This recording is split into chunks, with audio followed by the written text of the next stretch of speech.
They say every kingdom keeps its secrets buried beneath its stones, but Eramore's secret was alive, breathing, watching, waiting.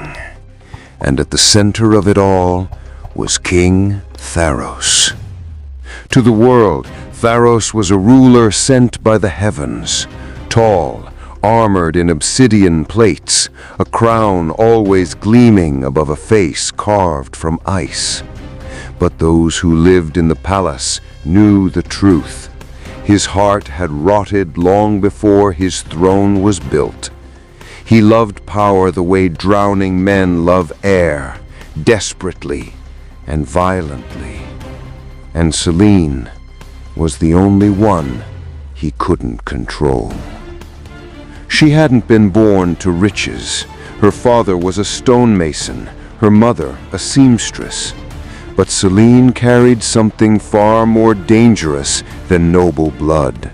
She carried a mind sharper than any blade forged in Aramore. From her childhood, she noticed everything.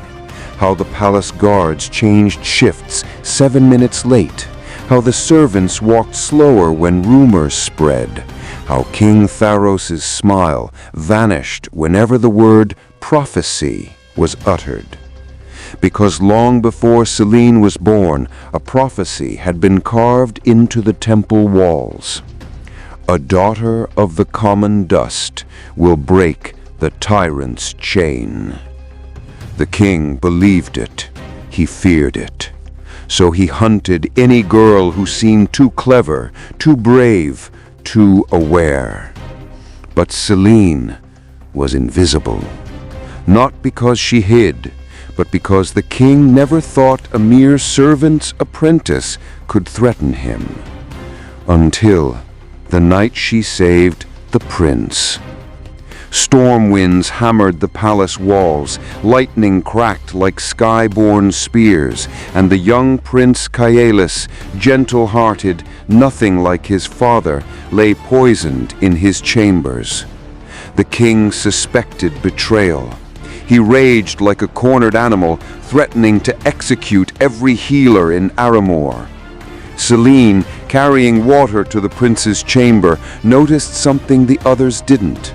The faint purple ring around the boy's lips. She knew the herb, nightshade of the hollow grove. Rare, deadly, and entirely illegal. She crushed a bitter root leaf, mixed it with heated salt water, and forced the prince to swallow it. His breaths steadied. His eyes opened. When the king arrived, expecting to find a corpse, he found his son sitting upright and Selene standing beside him. For a moment, the king's eyes locked on her, two cold, calculating spheres of obsidian. He asked, "Who healed him?" Selene bowed low. "I did, Your Majesty." His face didn't change, but something behind his stare twisted. Interest, suspicion, fear. That night, the king summoned her alone to the hall of the Black Throne. Shadows clung to the pillars like living things. The air trembled with the weight of old magic.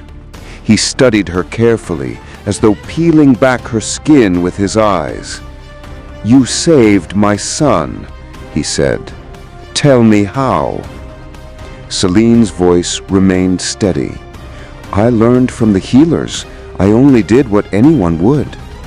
"Not anyone," the king replied. "Most people are fools." She felt the threat woven into his tone, subtle but sharp. Then he leaned forward. "There is something about you, something I cannot yet name." Her pulse raced, but she didn't look away, not from the monster, not from the crown. "If I ever find you are hiding something from me," Tharos continued quietly, "I will unmake you so thoroughly that even the gods will forget your name." Selene bowed again. "Yes, your majesty." She left the hall alive, but she could feel the prophecy tightening around her like a noose. By dawn, the entire palace whispered about the servant girl who caught the king's eye. Servants avoided her. Advisors monitored her. The king's personal guard watched her footsteps like vultures circling a fresh carcass. But Selene didn't back down. If anything, she grew bolder.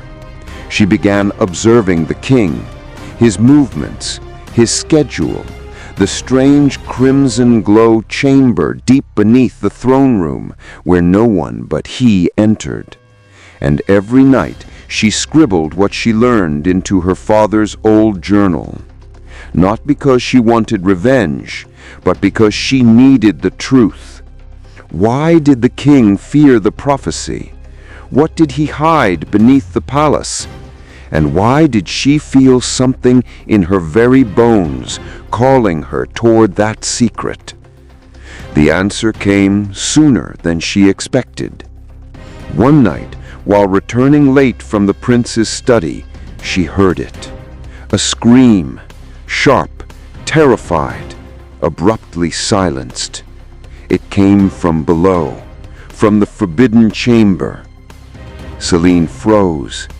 Every instinct told her to run, but her mind whispered something else.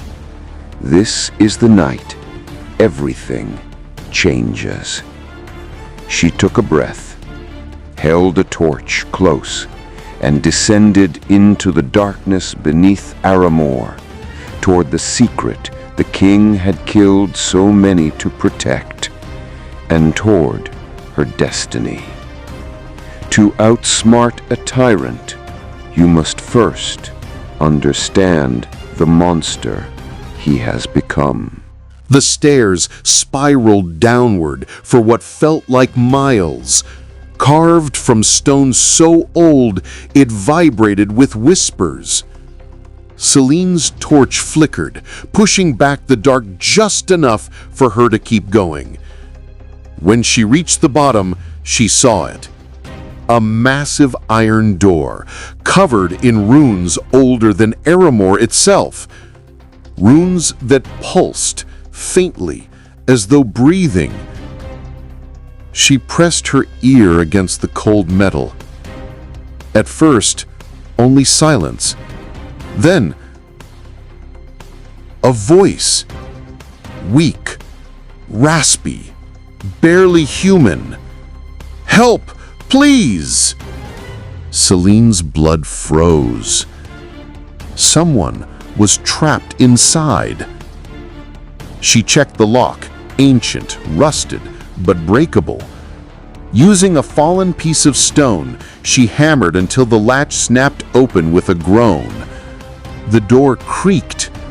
Torches inside ignited magically, revealing a sight that would haunt her forever.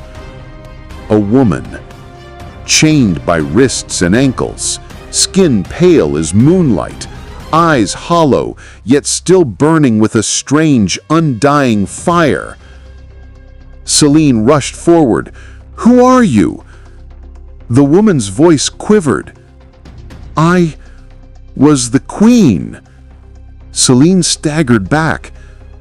The king's wife had died years ago, or so everyone had been told. "No," the chained woman whispered. "He did not kill me. He needed me alive. My blood, it strengthens his rituals." Rituals. The word hit Selene like a blade. "What rituals?" Selene asked. The queen lifted her trembling hand toward the glowing runes along the walls. "He stole power not meant for mortals. Dark magic, forbidden magic. He feeds on it. But the prophecy, your prophecy, threatens to end him." Selene felt the world spin. "My prophecy?" The queen nodded weakly.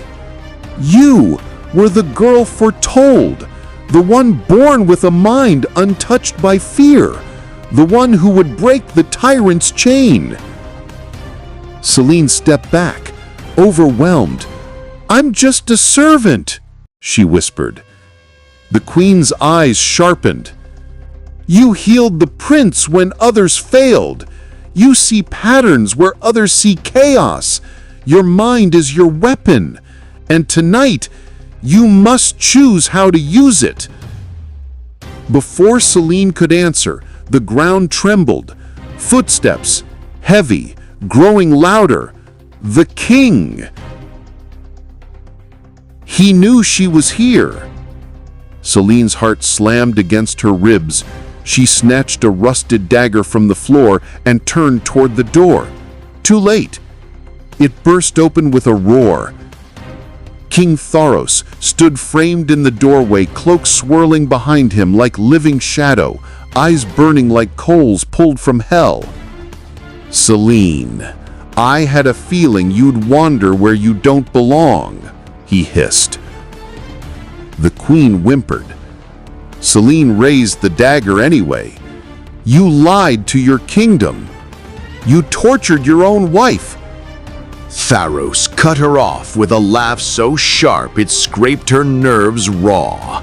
Power demands sacrifice. Weak men pray for it. Strong men take it. His gaze shifted to the queen. "And she has fed my strength for years." Selene stepped between them. "You're a monster," Tharos smirked, "and you are a girl who has wandered too close to the truth." He lunged. Selene dodged, rolled, slammed the dagger against the rune-marked wall. Sparks exploded, and for a moment, the chamber's magic flickered. The queen gasped. "The runes! Destroy them!" Selene didn't hesitate. She struck again, harder. Cracks spiderwebbed through the glowing symbols.